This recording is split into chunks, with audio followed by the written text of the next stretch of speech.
Planet സൈഫറിലെ മനുഷ്യവാസമുള്ള സ്ഥലമാണ് ദേവാശ്രമം. ലിയോയും വിഭാഷയും grand മാസ്റ്ററും സെംബിയനും ചീനുവും ഒക്കെ അവിടെയാണ് ജീവിക്കുന്നത്.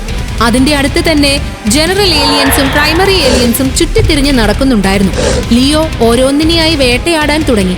6 കാലുള്ള ആമകൾ, പച്ച നിറമുള്ള പൂച്ചയെ പോലുള്ള ജീവികൾ, അങ്ങനെ എല്ലാത്തിനെയും കൊന്ന് ലിയോ തന്റെ ജീൻ പോയിന്റ്സ് കൂട്ടാൻ തുടങ്ങി. നിങ്ങൾ 81 പ്രൈമറി ഏലിയൻസിനെ വേട്ടയാടിയിരിക്കുന്നു. നിങ്ങൾക്ക് 81 പോയിന്റ്സ് ലഭിച്ചിരിക്കുന്നു. പുറമേ സന്തോഷം അഭിനയിക്കുമെങ്കിലും ഇങ്ങനെ ഓരോന്നിനെയായി കൊന്നാൽ 3 കോടി എന്ന തന്റെ ലക്ഷ്യത്തിലേക്ക് തനിക്ക് അടുക്കാൻ കഴിയില്ലെന്നോർത്ത് ലിയോയ്ക്കുള്ളിൽ ദുഃഖമുണ്ടായിരുന്നു. ഒരു മ്യൂട്ടന്റ് ഏലിയനെയോ സീക്രട്ട് ഏലിയനെയോ കൊല്ലാതെ ലിയോയ്ക്ക് വേറെ വഴിയില്ലായിരുന്നു. ഒരു ദിവസം ചെറിയ ജീവികളെ വേട്ടയാടുന്നതിനിടെ ചീനു എന്ന ദേവാശ്രമത്തിലെ അന്തേവാസി അവന്റെ അടുത്തേക്ക് വന്നു. ഓ, ഇത് നീയായിരുന്നോ? ഏതായാലും ചെറിയ ജീവികളെ വേട്ടയാടുന്നത് നന്നായി. ആളുകൾ മ്യൂട്ടന്റ് ഏലിയനെയോ സീക്രട്ട് ഏലിയനെയോ വേട്ടയാടി അവരുടെ ജീവിതം കൊണ്ട് തീക്കളി കളിക്കുകയാണ്. അതെ, തീക്കളിയാണ്. അവിടെയാണ് കൂടുതൽ ലാഭമുള്ളത്. ചെറിയ ഏലിയൻസിനെ ഞാൻ വേട്ടയാടുന്നത് ഒരു പ്രാക്ടീസിന് വേണ്ടി മാത്രമാണ്.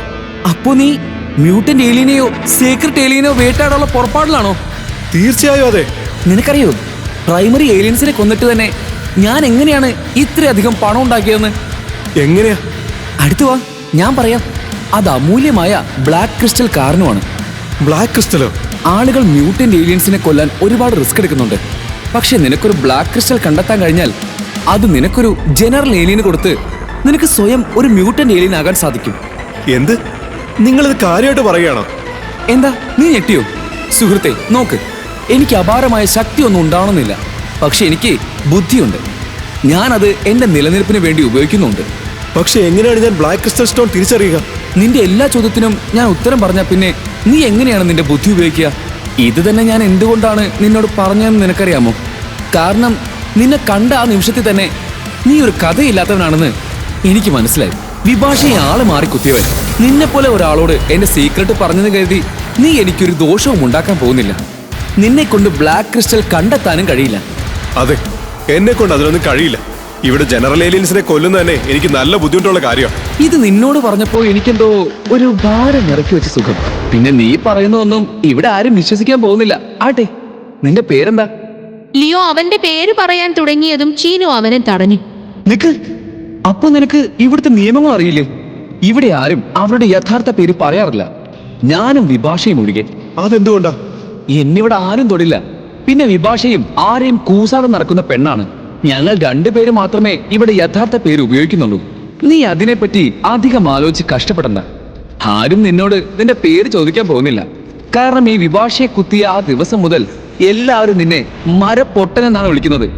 അഥവാ ആരെങ്കിലും നിന്നോടൊരു പേര് ചോദിച്ചാ നീ എന്താ പറയാ? സൂര്യൻ.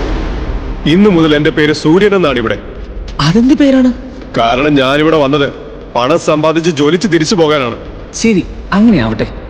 നീ ചെറിയ ജീവികളെ കൊന്ന് ഇവിടെ ഇങ്ങനെ നിൽക്ക്. ഞാൻ ബ്ലാക്ക് ക്രിസ്റ്റൽ കിട്ടുമെന്ന് നോക്കട്ടെ. ഇതും പറഞ്ഞ് ചീനു മുന്നോട്ട് നടന്നു.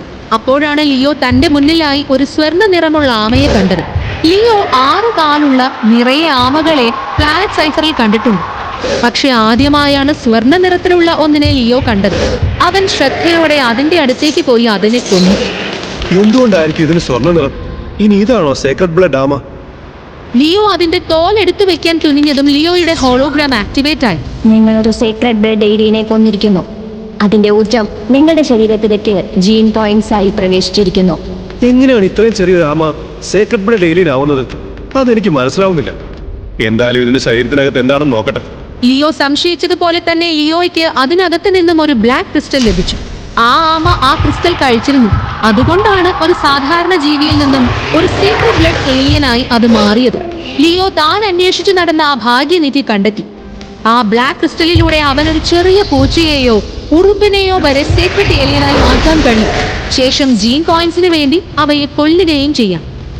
എന്റെ ഭാഗ്യം എന്നെ തേടിയെത്തി. ഇനി എനിക്ക് കഴിയാന്നത്ര സേക്രഡ് ബ്ലഡ് ഏലിയൻസിനെ ഞാൻ കൊല്ലും. പക്ഷെ കാത്തിരിക്കാം, ഈ ആമയ്ക്ക് ഡബിൾ സോൾ ഉണ്ടോ എന്നത് കൂടി എനിക്ക് ചെക്ക് ചെയ്യണം.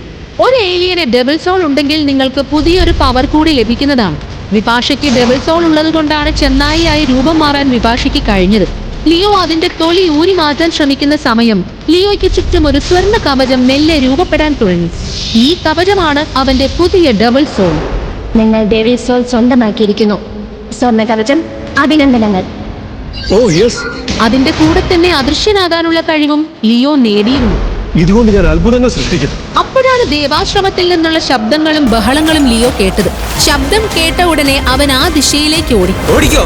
സേക്രഡ് ബ്ലഡ് ഏലിയൻ പോലെയുള്ള ഒരു വലിയ മൃഗം ആശ്രമത്തിലേക്ക് കയറി വന്നു. അത് പലരെയും കൊന്നിരിക്കുന്നു. ഡെവിൾ സോൾ ഉള്ളവന് മാത്രമേ അതിന്റെ നേരെ പോകാൻ കഴിയൂ. സാധാരണ യോദ്ധാക്കൾ അതിനു മുന്നിൽ മരിച്ചു വീഴും. സത്യത്തിൽ ലിയോ സൈഫർ ഗ്രഹത്തിലേക്ക് വന്നിട്ട് 3 മാസം മാത്രമാണ് കഴിഞ്ഞത്. ഇപ്പോഴാണ് അവന് ഡെവിൾ സോൾ ലഭിച്ചിരിക്കുന്നത്. സാധാരണ ഒരാൾ ആ മൃഗത്തിന് നേരെ പോവില്ലായിരുന്നു. പക്ഷേ ലിയോ അങ്ങനെയായിരുന്നു. അവൻ ധൈര്യവാനാണ്. അതുകൊണ്ടാണ് അവൻ നേരെ ആ മൃഗത്തെ പിടിക്കാൻ ഓടിയത്. ചീനവരും ദേവാശ്രമത്തിലെ എല്ലാവർക്കും മുന്നിൽ ബ്ലാക്ക് ക്രിസ്റ്റലിന്റെ രഹസ്യം വെളിപ്പെടുമോ? ലിയോ വീണ്ടും ഭൂമിയിലേക്ക് തിരിച്ചുപോയി തന്റെ വീട് തിരിച്ചു പിടിക്കുമോ? ഈ കഥ തുടർന്ന് കേൾക്കുന്നതിനായി ഇപ്പോൾ തന്നെ പോക്കറ്റ് FM ആപ്പ് ഇൻസ്റ്റാൾ ചെയ്യൂ. Link in description.